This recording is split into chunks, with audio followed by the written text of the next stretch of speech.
अभी एक बड़ी खबर आ रही है, लखनऊ में शिक्षक अभ्यर्थियों का प्रदर्शन हुआ है। फिर से मंत्री अनुप्रिया पटेल के घर के बाहर यह प्रोटेस्ट किया गया। नियुक्ति की मांग को लेकर धरने पर अभ्यर्थी बैठे हुए हैं। अनुप्रिया पटेल जो कि केंद्र में मंत्री हैं, उनसे मिलने को लेकर अड़े हैं ये अभ्यर्थी। तो अभी की बड़ी खबर आपको बता दें, 69,000 शिक्षक भर्ती के अभ्यर्थियों का प्रदर्शन कई बार देखने को मिला है।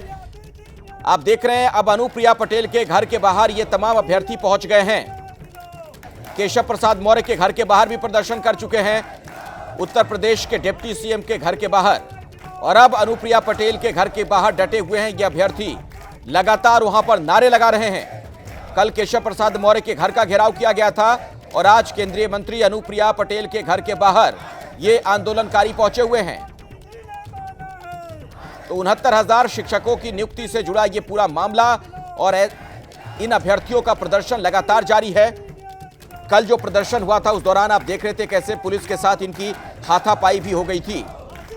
आज मंत्री अनुप्रिया पटेल के घर के बाहर ये धरने पर बैठे हुए हैं।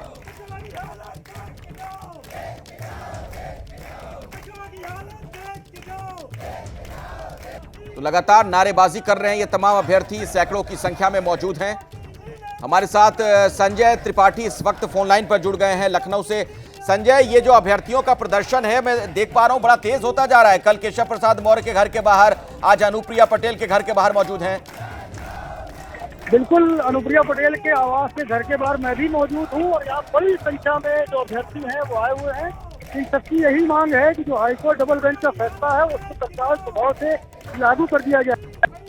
कि अगर ये फैसला लागू जल्दी नहीं होगा तो कहीं कोई सुप्रीम कोर्ट चला गया तो इनकी जो कानूनी लड़ाई जो पिछले 4 साल से लोग लड़ रहे थे, इस लड़ाई को फिर से एक बार इन्हें लड़ना पड़ेगा सुप्रीम कोर्ट में। तो बहरहाल इनके सामने लगातार दिक्कतें हैं और उसको लेकर कल डिप्टी सीएम केशव प्रसाद मौर्य की आवास का घेराव किया था। और आज इस वक्त मैं जो देख पा रहा हूँ मेरी आंखों के सामने ये प्रदर्शन चल रहा है और दोनों तरफ से जो रास्ता अनुप्रिया पटेल और आशीष पटेल के घर को जाता है उसके सामने ये बैठे हुए हैं और ये रास्ता पूरा बंद हो गया, पूरा ब्लॉक हो गया है। दोनों तरफ पुलिस बैरिकेडिंग लगी हुई है, पुलिस के जवान खड़े हुए हैं और यहाँ लगातार कितनी संख्या होगी संजय? क्योंकि कल हम देख पा रहे थे केशव प्रसाद मौर्य के घर के बाहर सैकड़ों की संख्या में थे प्रदर्शनकारी। आज क्या आप देख पा रहे हैं? देखिए 200-300 प्रदर्शनकारी तो मुझको यहाँ नजर आ रहे हैं, लेकिन लगातार जो इनके काफी सहयोगी हैं, जो अभ्यर्थी हैं, वो धीरे धीरे इसमें जुड़ते जा रहे हैं। तो ये संख्या लगातार बढ़ती जा रही है और ये सभी अपने हाथों में जो आरक्षण महाघोटाला है उसकी बात करते हुए जो तख्तियां पोस्टर हैं वो लेकर बैठे हुए हैं। न केवल पुरुष अभ्यर्थी इसमें हैं बल्कि महिला अभ्यर्थी भी बड़ी संख्या में यहाँ पर आई हुई हैं और इनकी सबकी मांग है। ये जो उत्तर प्रदेश सरकार के मंत्री हैं, केंद्र सरकार के मंत्री हैं जो उत्तर प्रदेश से आते हैं और खास तौर पर पिछड़ी जाति से आते हैं, उनके घरों के बाहर ये जानबूझ करके बिल्कुल यही रणनीति नजर आ रही है। जो पिछड़े नेता हैं, बड़े नेता हैं, उनके घरों के बाहर ये प्रदर्शनकारी पहुंच रहे हैं, अभ्यर्थी पहुंच रहे हैं। ये दोनों तस्वीरें भी दर्शकों को हम दिखा रहे हैं। संजय, आप हमारे साथ जुड़े रहिएगा। कल केशव मौर्य के घर का घेराव किया गया था जो उत्तर प्रदेश के डिप्टी सीएम हैं, और दूसरी तस्वीर आज की है जब अनुप्रिया पटेल के घर के बाहर मौजूद हैं ये अभ्यर्थी। अनुप्रिया पटेल केंद्र में जो मंत्री हैं उनके घर का घेराव किया गया है। लगातार इंसाफ की मांग कर रहे हैं ये तमाम अभ्यर्थी।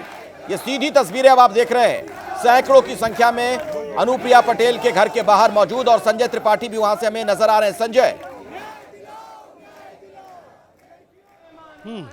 बिल्कुल अखिलेश, जैसा मैं आपको बता रहा था कि मैं अनुप्रिया पटेल, आशीष पटेल के आवास के बाहर खड़ा हूं और उसके ठीक सामने आप देख सकते हैं बड़ी संख्या में जो अभ्यर्थी हैं वो आए हुए हैं। सभी धरना प्रदर्शन कर रहे हैं और इनकी सीधे तौर पर यही मांग है कि जो आरक्षण घोटाला हुआ था जिसको लेकर के हाईकोर्ट की डबल बेंच ने ऑर्डर किया था, उस ऑर्डर को तत्काल प्रभाव से कंप्लाई किया जाए, जिससे कि जो इनका लंबे समय से संघर्ष था वो साकार हो सके, सफल हो सके।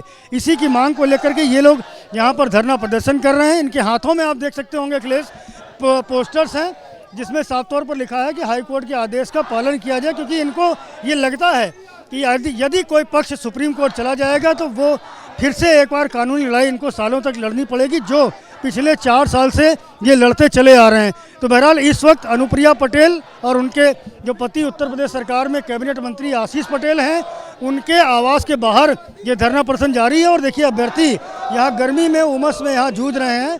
अभ्यर्थियों की हालत, तबीयत खराब हो रही है। मांग कर रहे हैं कि इनके साथ जो न्याय है, जो ओबीसी SC आरक्षण है वो इनको दिया जाना चाहिए।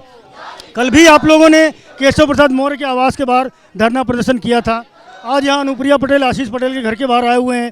क्या बात सुनी नहीं जा रही, आश्वासन नहीं मिल रहा है? अब देखिए, मुझे तो ऐसे ही लग रहा है, क्योंकि हमें हर जगह से न्याय मिल जाता है, चाहे राष्ट्रीय पिछड़ा वर्ग आयोग हो, चाहे इनकी कमेटी ने माना हो, चाहे योगी जी हो, चाहे शिक्षा मंत्री जी ने हो, सब ने मांगा है कि आरक्षण के साथ खिलवाड़ हुआ है, घोटाला हुआ है। उसके बाद भी हम लोग लगातार कोर्ट में लड़ते रहे। डबल बेंच का आदेश भी हम लोगों के पक्ष में आया कि सही तरीके से आरक्षण के नियमों का पालन नहीं हुआ, इनकी लिस्ट सही करके इनको 3 महीने के अंदर नियुक्ति दिया। लेकिन 3 महीने क्यों? जो काम 3 घंटे में हो सकता है 3 महीने क्यों लेट किया जा रहा है? इसलिए क्योंकि हम लोग जाके सुप्रीम कोर्ट में फंस जाए, हम लोग फिर वहाँ तो 2.5 साल मानसिक प्रताड़ना झेलें, ऐसे सड़कों पे भटके रहे। हम लोग के पास इतने पैसे नहीं है कि मैं सुप्रीम कोर्ट में जाऊँ। ये यही बात कह रहे हैं कि अगर कोई पक्ष सुप्रीम कोर्ट चला जाता है तो वो मुश्किलें फिर से एक बार आएंगी। 4 साल ये लोग लगातार कोर्ट की लड़ाई लड़ते चले जा रहे हैं। हाई कोर्ट ने जो अपने ऑर्डर में कहा है उसमें 3 महीने का वक्त दिया है, अभी तो 1 महीना भी नहीं हुआ है, तो फिर इस धरना प्रदर्शन की आवश्यकता क्या है? सर, हमारी पीड़ा को आप तब समझ पाएंगे, ये बच्चे जो 3 महीने आप लोग देख रहे हैं, वो 4 साल से उन्हें स्कूलों में होना चाहिए था। 60,000 की सैलरी के हकदार थे वो बच्चे, लेकिन वो बच्चे 4 साल से सड़कों में भटक रहे हैं। 4 साल माननीय हाई कोर्ट की लड़ाई लड़के यहाँ पे आए। जो काम 3 दिन में हो सकता है, 3 घंटे में हम 3 महीने का इंतजार कैसे करें, जब हमें पता है कि हम न्यायोचित तरीके से अपने विद्यालयों में हो सकते हैं। योगी आदित्यनाथ ने मीटिंग की थी मंत्री के साथ में, अधिकारियों के साथ में, और कहा था कि जल्द से जल्द इसे लागू किया जाए।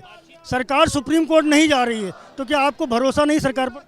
सर, जब सिंगल बेंच का ऑर्डर आया था तब भी सरकार ने कहा था कि डबल बेंच में नहीं जाएगी, फिर भी उसने हमारे साथ धोखा किया और डबल बेंच गई।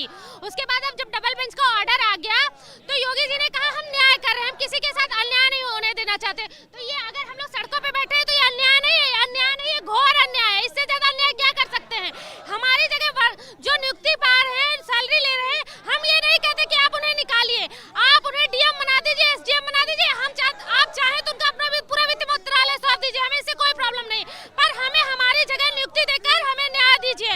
अगर आप वास्तव में न्यायप्रिय हैं, बुलडोजर बाबा हैं, तो सीरियसली उस बुलडोजर का सदुपयोग करिए। जो संदेह क्यों हो रहा है, संदेह क्यों हो रहा है? धनंजय गुप्ता सर, देखिए कल हमारे बीच में इरशाद भाई जीवन मौत से मर रहे हैं। एक हमारी बहन जो है इंसुलिन लेकर के आती है, 5 लोग आत्महत्या कर चुके हैं, लगभग 80% लोग मानसिक अवसाद के शिकार हो चुके हैं। क्या ये लोग चाहते हैं विभाग में बैठे हुए अधिकारी एक तरफ अटॉर्नी जनरल को भेज करके सुप्रीम कोर्ट में जो है भर्ती को फंसाना चाहते हैं? हम लोग चिल्ला रहे हैं पिछले, जब से हम लोग का ऑर्डर आया कि हमको जल्द से जल्द जीओ कारी करके, अगर अधिकारी चाहे तो 4 घंटे में एक दोबारा सूची जारी कर सकते हैं। उनका यही कहना है कि जो अधिकारी हैं उनकी हिला हवाली की वजह से ये पूरा मामला लगातार लटका रहा है, और एक बार फिर से जो गेंद है वो इन्हीं अधिकारियों के पाले में डाल दी गई है। अखिलेश ये मांग कर रहे हैं कि जो जीओ जारी होना है हाईकोर्ट के डबल बेंच के ऑर्डर के बाद में, उसको जल्द से जल्द जारी किया जाए, और इनका जो न्याय है, जो इनकी नियुक्तियां होनी चाहिए, वो जल्द से जल्द की जाए। बहरहाल इस वक्त अनुप्रिया पटेल के आवास की तस्वीरें में अपना कैमरामैन प्रेम सिंह से कहूँगा कि इधर की तस्वीरें भी दिखावें। अनुप्रिया पटेल के आवास के भीतर की जो तस्वीर है वो भी दिखाते हैं। अंदर भी पुलिस फोर्स है, और यहाँ भी जो बेहोश हुई अभ्यर्थी हैं उनको यहाँ पर लाया गया, चूँकि बाहर बहुत उमस है, गर्मी है। ऐसे में अनुप्रिया पटेल के आवास में जो प्रतीक्षा कक्ष है वहाँ पर इन लोगों को बिठाया गया है, क्योंकि इनकी तबीयत बिगड़ रही है। मांग लगातार वही है, चाहे ये यहाँ हो या बाहर बैठे हों, कि इनका जो आरक्षण है वो दिया जाए, जो हाईकोर्ट का ऑर्डर है उसको कंप्लाई किया जाए। अनुप्रिया पटेल के